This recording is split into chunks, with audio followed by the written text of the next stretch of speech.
आगे बढ़ते हैं। एक तरफ दिल्ली में भाजपा आज उम्मीदवारों के नाम को लेकर मंथन करेगी, वहीं दूसरी तरफ भाजपा अपने साथी दलों के साथ भी कदम ताल मजबूत कर रही है। और खबर है कि संजय निषाद आज दिल्ली आ रहे हैं। कहा यह जा रहा है कि आज भाजपा के साथ गठबंधन पर संजय निषाद की फाइनल बात होगी और इस पर मुहर लगने की संभावना है। बिल्कुल, और आज संजय निषाद जब दिल्ली आ रहे हैं तो ऐसे में उनकी मुलाकात केंद्रीय गृह मंत्री अमित शाह और बीजेपी के प्रदेश चुनाव प्रभारी धर्मेंद्र प्रधान से भी होगी, ऐसी खबरें हैं। वहीं इससे पहले एक इंटरव्यू में संजय निषाद ने कहा है कि उत्तर प्रदेश में भाजपा के साथ गठबंधन में निषाद पार्टी 15 विधानसभा सीटों पर चुनाव लड़ेगी।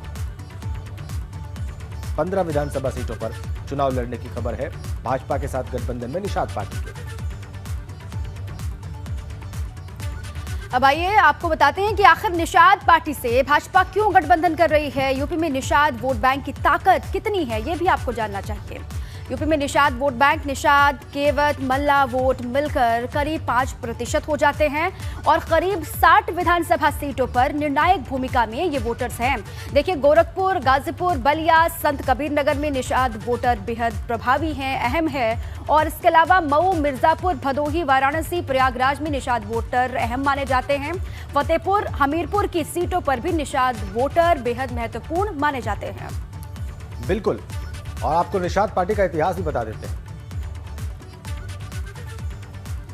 निषाद पार्टी के बारे में आपको बताएं कि साल 2013 में संजय निषाद ने पार्टी बनाई। मल्ला समुदाय की 553 उपजातियों को एक मंच पर लाने की कोशिश थी। 2017 में पीस पार्टी के साथ गठबंधन हुआ, 72 सीटों पर चुनाव लड़ा गया। 2017 में निषाद पार्टी की सिर्फ एक सीट पर जीत हुई। ज्ञानपुर सीट से विजय मिश्रा विधायक चुने गए। 2017 चुनाव में 5,40,000 से ज्यादा वोट मिले। 2017 में संजय निषाद गोरखपुर ग्रामीण सीट से चुनाव हार गए।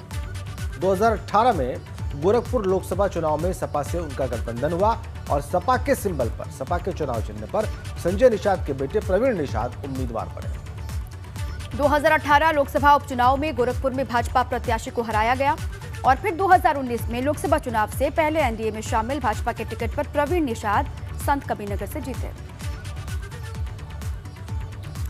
अब आगे बढ़ते हैं, बात करते हैं यूपी में बढ़ते कोरोना मामलों की और उस पर सीएम योगी के एक्शन की। जी हाँ, यूपी में कोरोना का कहर लगातार बढ़ रहा है। लखनऊ से लेकर के नोएडा तक रोज कोरोना के नए मरीजों की संख्या बड़ी तादाद में आ रही है। स्थिति का अंदाजा इसी बात से लगाइए कि प्रदेश में कोरोना के एक्टिव केसेस 1 लाख के पार हो चुके हैं।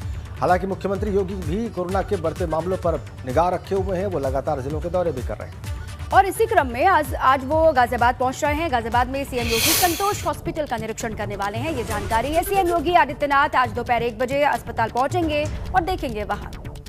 और वहीं मुख्यमंत्री योगी अस्पताल में कोरोना को लेकर किए गए इंतजाम भी देखेंगे। इसके अलावा वो प्रेस कॉन्फ्रेंस भी करेंगे। और आपको बताएं कि गाजियाबाद में कोरोना के मामले 11,000 के पार जा पहुंचे हैं और अब स्थिति पर नजर रखना बहुत आवश्यक हो चला है।